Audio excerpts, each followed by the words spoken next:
Assalamualaikum warahmatullahi wabarakatuh. Perkenalkan, nama saya David Raudi Pertama, NIM 2112 11778 kelas 3A.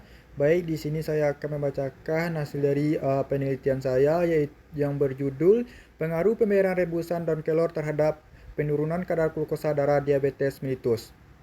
Baik, saya akan masuk bab 1 terlebih dahulu, yaitu yang latar belakangnya yaitu diabetes mellitus adalah suatu kelompok penyakit metabolik dengan tingginya kadar glukosa di dalam darah yang terjadi karena kelainan sekresi insulin, gangguan kerja insulin, atau keduanya yang menimbulkan berbagai komplikasi kronik pada mata ginjal, saraf, dan pembuluh darah. Glukosa merupakan jenis karbohidrat yang terpenting dalam tubuh karena merupakan penyedia energi yang akan digunakan. Diabetes mellitus merupakan kondisi di mana tingkat kadar gula darah atau glukosa melebihi kondisi normal, baik disebabkan karena tubuh tidak memproduksi insulin dalam jumlah yang cukup atau karena sel-sel tubuh tidak merespons secara baik insulin yang diproduksi. Insulin yang cukup atau diproduksi oleh sel-sel beta pankreas diabetes mellitus merupakan kondisi di mana tingkat pada gula diproduksi sel-sel beta di pankreas secara normal. Fungsi utama insulin adalah mengatur kadar glukosa darah. Ketika kita makan makanan yang mengandung karbohidrat diubah menjadi glukosa dalam tubuh insulin membantu sel-sel tubuh menyerap glukosa dan darah sehingga dapat digunakan sebagai sumber energi apabila sel tidak menyerap glukosa. Dalam upaya mengatasi diabetes mellitus diperlukan untuk menjaga pola makan, aktivitas fisik, pengobatan obat, mengontrol gula darah, dan edukasi kesehatan berbagai macam tumbuhan yang berkhasiat untuk menurunkan penyakit diabetes mellitus. Yaitu yang pertama yang kita obati adalah dengan menggunakan tumbuhan herbal, yaitu dengan menggunakan tumbuhan daun kelor. Daun kelor adalah merupakan tumbuhan herbal yang juga dinamakan sebagai tanaman megaseafood karena bisa memberikan kebugaran pada tubuh dan meningkatkan kesehatan seluruh bagian kelor, mempunyai banyak manfaat. Kandungan daun kelor membantu menurunkan kadar gula adalah nutrisi berupa beta brongkat yang terdapat pada vitamin A, antioksida yang meliputi tubuh dari serangan radikal bebas dan penyakit, serta vitamin C yang digunakan oleh pasien membantu untuk menormalkan hormon insulin pada diabetes mellitus. Asam ascorbat membantu mengeluarkan hormon insulin dalam darah penderita diabetes, dan vitamin E membantu mencegah diabetes. Daun kelor memiliki sifat asli diabetes karena mengandung seng atau sejenis mineral. Di sini saya merumuskan masalah yaitu berdasarkan uraian di atas, maka dapat dirumuskan masalah penelitian yang saya ambil yaitu apakah ada pengaruh rebusan daun kelor terhadap penurunan kadar glukosa darah pada diabetes mellitus. Tujuan saya penelitian ini adalah tujuan umumnya untuk mengetahui pengaruh pemberian rebusan daun kelor terhadap penurunan kadar glukosa darah di diabetes mellitus. Tujuan khususnya mengetahui rata-rata glukosa darah pada pasien diabetes mellitus sebelum pemberian rebusan daun kelor, mengetahui rata glukosa darah sesudah pemberian rebusan daun kelor. Baik, di sini saya akan masuk tinjauan teoritis. Konsep diabetes mellitus. Definisi diabetes mellitus adalah penyakit kronik agresif D yang ditandai dengan ketidakmampuan tubuh untuk melakukan metabolisme karbohidrat, lemak, protein mengarah ke hiperglikemia, kadar glukosa darah tinggi. Diabetes mellitus terkadang dirujuk sebagai gula tinggi baik oleh klien maupun penyedia layanan kesehatan. Selanjutnya yaitu klasifikasi diabetes mellitus. Diabetes mellitus tipe 2, kerusakan atau destruksi sel-sel beta pankreas yang menghasilkan insulin sehingga tidak dapat memproduksi insulin dengan baik. Yang kedua yaitu diabetes mellitus tipe 2. Pada kondisi ini tubuh masih memproduksi insulin tetapi sel-sel tubuh tidak merespons secara efektif terhadap insulin tersebut. Yang ketiga yaitu diabetes mellitus tipe lain disebabkan oleh faktor termasuk genetik yang mempengaruhi fungsi sel beta di pankreas atau insulin. Selanjutnya itu kita masuk tanda-tanda gejala diabetes mellitus. Tanda dan gejala yang dapat dikarenakan diabetes mellitus dapat kita lihat yaitu delirium, buang air kecil secara berlebihan dan sering. Polidipsi, selalu merasa haus dan banyak minum, dan polifigasi adalah selalu merasakan lapar atau banyak makan. 5. Penyebab diabetes mellitus. Penyebab diabetes mellitus riwayat keturunan genetik diabetes mellitus dari orang tua.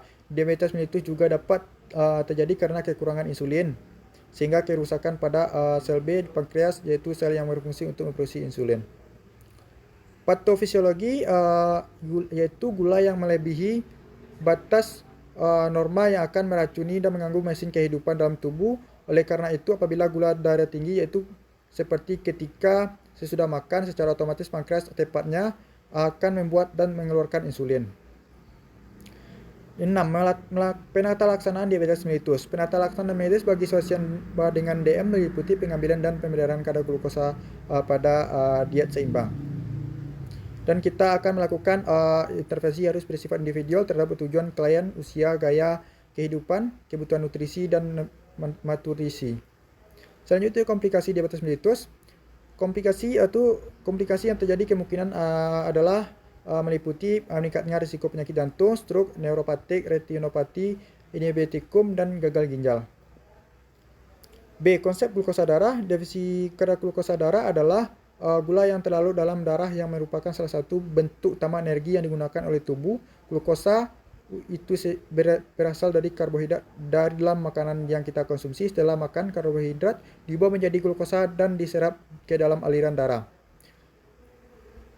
Jenis-jenis pemeriksaan glukosa darah sewaktu, yaitu kita akan memeriksa kadar gula terjadi setelah makan stres pada diabetes mellitus. B.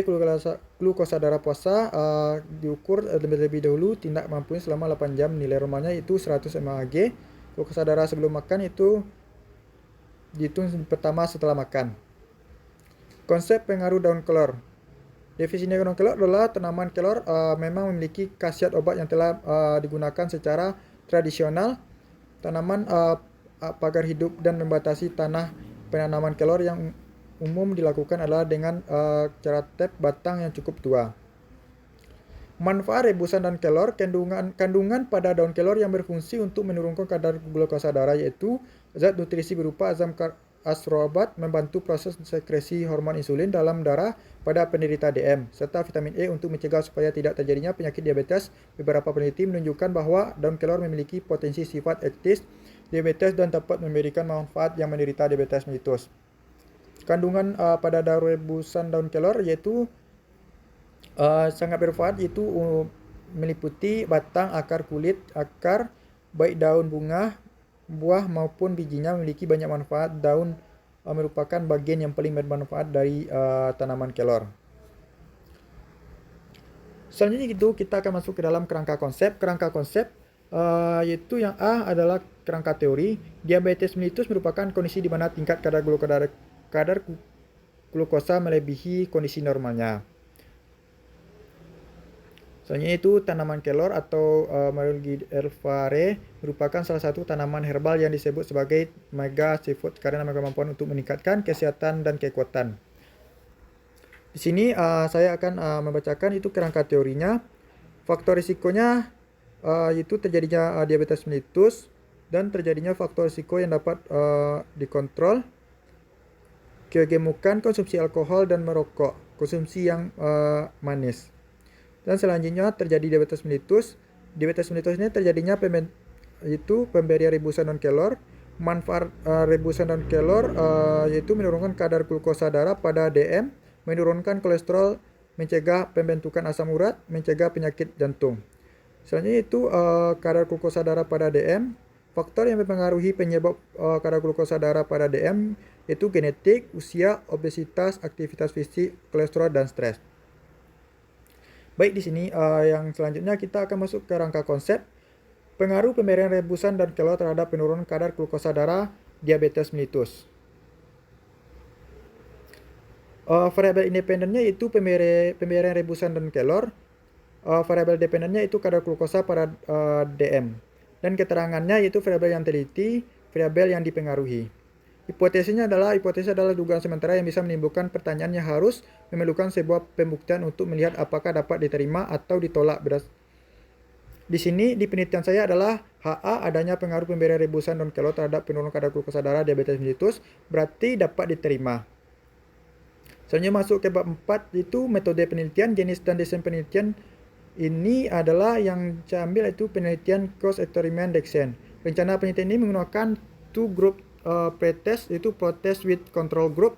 Rencana demikian hasil melakukan dapat diketahui lebih akurat karena dapat membandingkan dengan keadaan sebelum diberikan rebusan daun kelor dan sesudah diberi rebusan daun kelor.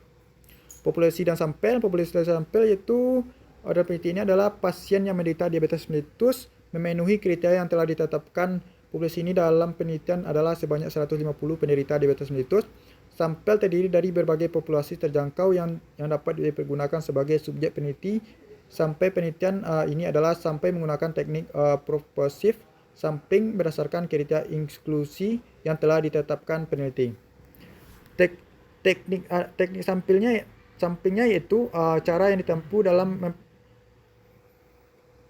pengambilan sampel agar bisa memperoleh sampel yang benar-benar sesuai dengan keseluruhan subjek peneliti. Menggunakan teknik non-probability sampling dengan teknik profile sampling. Profile sampling adalah suatu teknik menetapkan sampel dengan cara memiliki sampel di antara populasi sesuai dengan kehendak peneliti, tujuan atau masalah dalam penelitian, sehingga sampel tersebut dapat mewakili karakteristik populasi yang telah dikenal sebelumnya. Variabel penelitian dan definisi operasional. Satu, variabel dependennya yaitu merupakan variabel yang disebabkan dan dipengaruhi oleh adanya variabel bebas, dan dalam penelitian ini variabel dependennya adalah kadar glukosa darah pada DM. Yang kedua itu variabel independen, variabel yang mempengaruhi atau menjadi penyebab timbulnya variabel dependen. Dalam penelitian ini adalah independen dalam pemberian rebusan daun kelor. Definisi operasionalnya itu variabel independen yaitu variabel yang pertama itu variabel independen pemberian rebusan daun kelor. Daun kelor adalah tumbuhan yang memiliki banyak khasiat untuk tubuh, terutama bagi penderita DM. SOP-nya itu total pelaksanaan itu SOP rebusan daun kelor. Sesuai prosedur SOP menderita rebusan daun kelor. Skalanya itu tidak dilakukan original. Yang kedua yaitu variabel dependen kadar glukosa darah pada DM. Glukosa darah atau gula darah merupakan gula yang berada dalam darah yang berbentuk dari karbohidrat dalam makanan dan disimpan sebagai glikogen di hati dan otot rangga. Alat ukurnya itu glukometer. Rasionya itu rasio. Instrumen penelitian. Instrumen penelitian adalah suatu alat yang digunakan mengukur suatu fenomena dalam penelitian ini. Instrumen yang digunakan dalam penelitian ini menggunakan lembar observasi. Lembar observasi adalah suatu metode pengumpulan data dengan menggunakan cara mengamati dan mencatat aspek yang diteliti. Etikanya itu prinsip dalam penelitian ini memastikan bahwa peneliti menunjukkan tinggi rasional mengenai apa saja yang boleh dilakukan dalam penelitian dan tidak boleh dilakukan. Teknik pengumpulan data. Teknik pengumpulan data dalam penelitian ini adalah peneliti akan mewawancari masyarakat menderita diabetes mellitus untuk mengetahui data penderita diabetes mellitus. Teknik pengumpulan data itu addition, coding, processing, dan cleaning. Analisa data yang digunakan dalam penelitian ini yaitu analisa univariat dan bivariat. Cukup sampai sini saja hasil pembacaan dari hasil penelitian saya. Sekian, terima kasih. Kalau ada kata dan salah mohon dimaafkan. Assalamualaikum warahmatullahi wabarakatuh.